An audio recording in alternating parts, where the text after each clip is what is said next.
Welcome back to the show. In this week's podcast, I want to tell you a little secret. Lean in because you might relate to this. If you ever see me wildly productive, I want you to know that I'm just avoiding one boring task on my to-do list. That's it.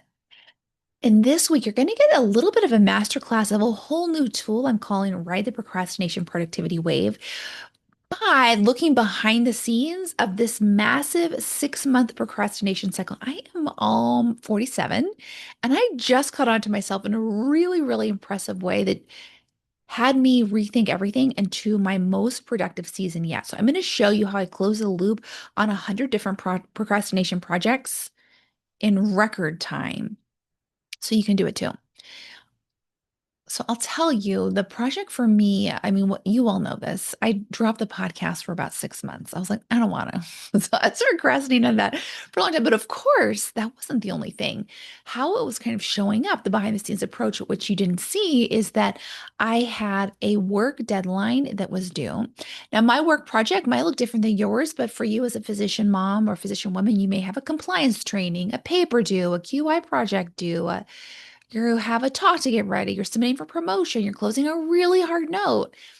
Whatever your thing is that you're dreading, you definitely can get it done. And I'm going to show you how, but just kind of keep that front of mind. Like, what is the thing? Maybe it's having that conversation with your husband or your in laws or organizing the basement. Whatever it is, bring it front of mind.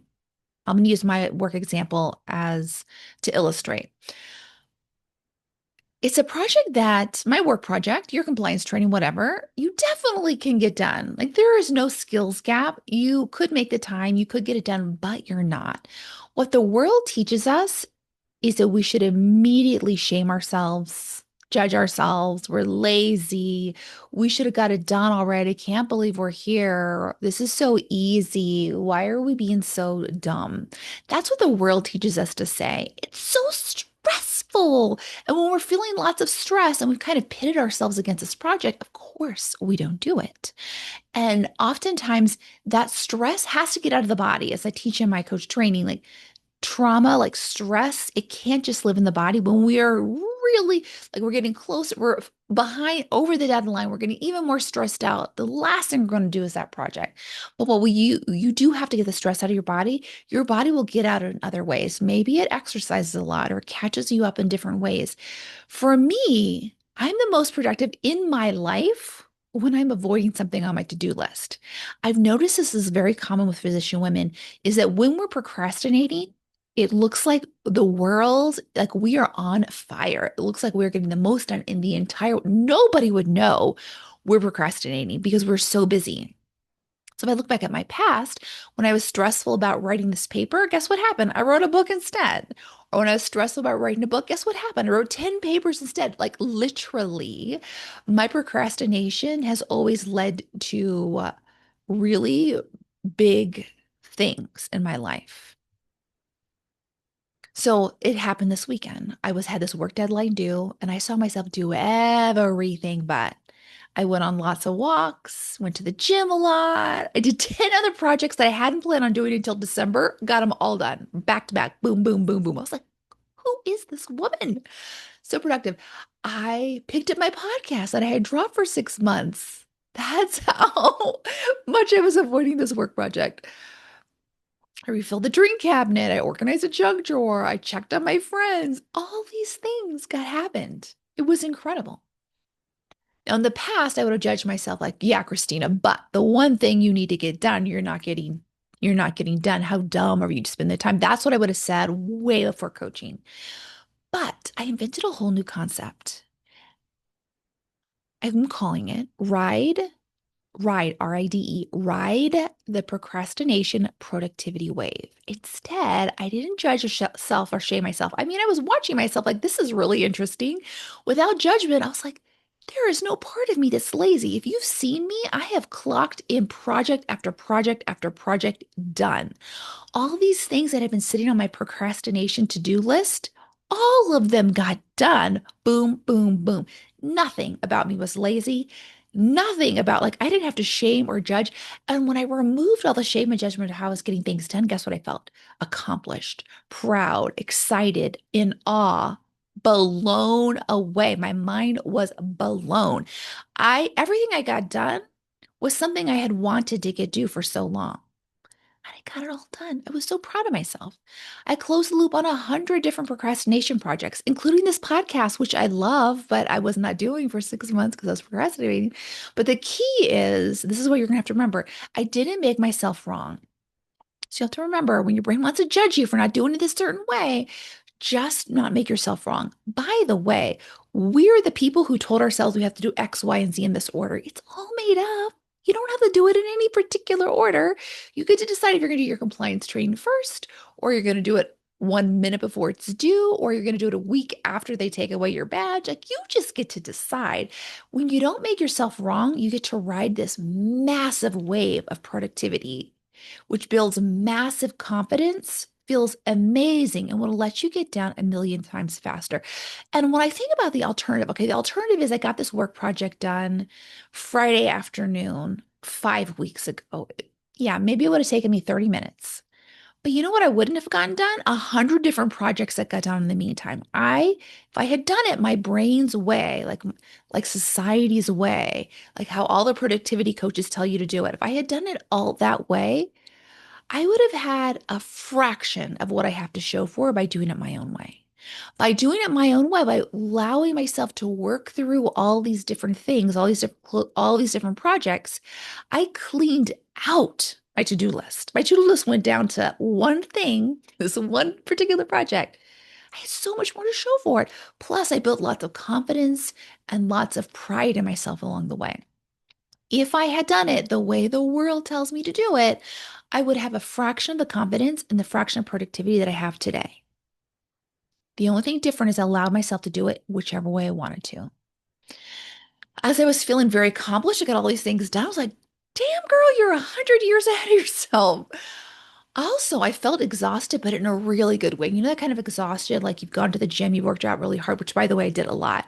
Your body's like, it's exhausted in a really good way. Like I've done a lot. I feel really good. I started opening up to, you know what? I want to do this work project.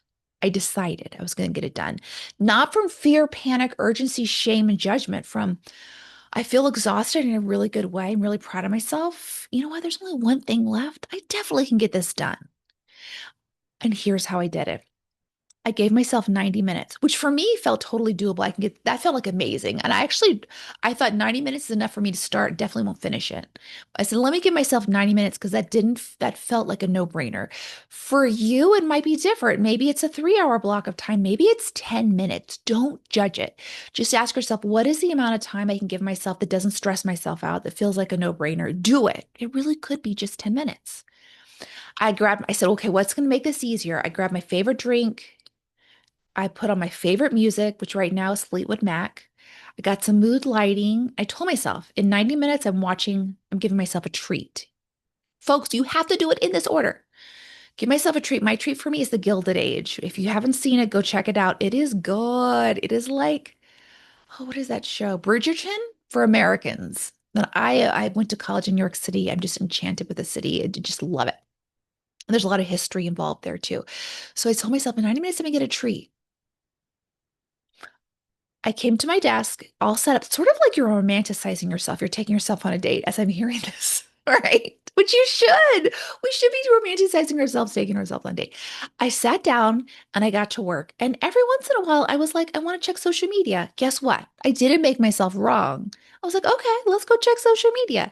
And because I didn't shame myself about wanting checking social media, I didn't spin myself out in a 2 hour social media scroll dread cycle. I checked it for 30 seconds and I checked out. I was like, ah, it's not that interesting. Came back.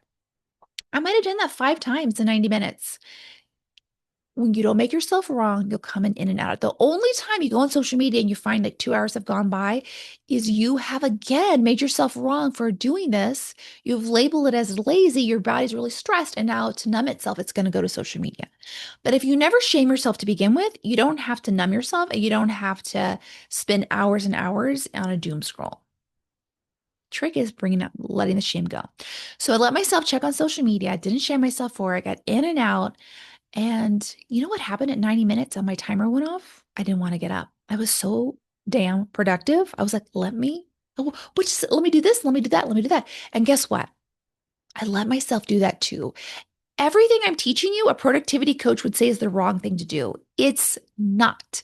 If you're a professional procrastinator, you want to ride your natural rhythms and waves and inclinations. So I decided I'm going to let myself, I feel really productive. I'm feeling really in the groove. I'm going to let myself go a little further. I think I went 18 minutes more. The whole project got done. I didn't just start the project, I started and finished it. Went and then sat down and watched The Gilded Age, which was my treat, and felt the best ever. Notice when I did it my way, there was no dread or judgment or shame. I closed down every single item on my procrastination list, including this work project I had been avoiding for weeks, including a podcast I had been avoiding for 6 months. And I built up my reserves. I more feel the most confident, productive, satisfied, proud of myself than I ever have been.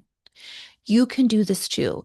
The way through it is writing your procrastination productivity cycle, making no part of it wrong. Each part of it is fueling your productivity and your self confidence. So, of course, you're not going to take any part of it out. If I hadn't procrastinated, I'm using that in quotes, if I hadn't procrastinated, I would never have been productive as I would. Wouldn't have had such an identity shift and growth. I wouldn't feel so good about myself or got this work project done.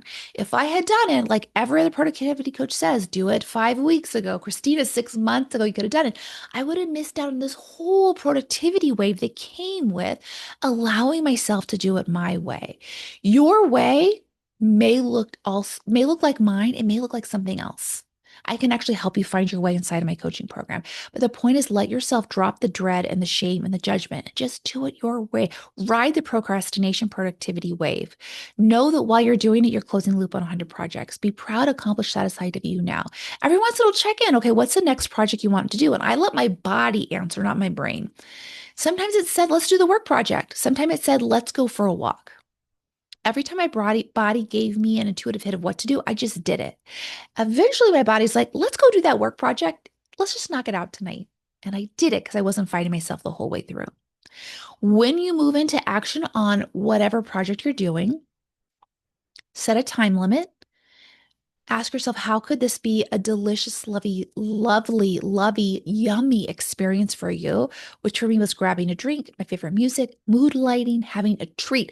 Make sure you have a treat at the end. Allow yourself to check social media or go for a walk if your brain's like, your body says, I want to walk. Do it. Don't make yourself wrong. Give yourself a treat at the end. Do it your way. If this resonated with you, I want you to know I have a whole new negotiation masterclass coming up.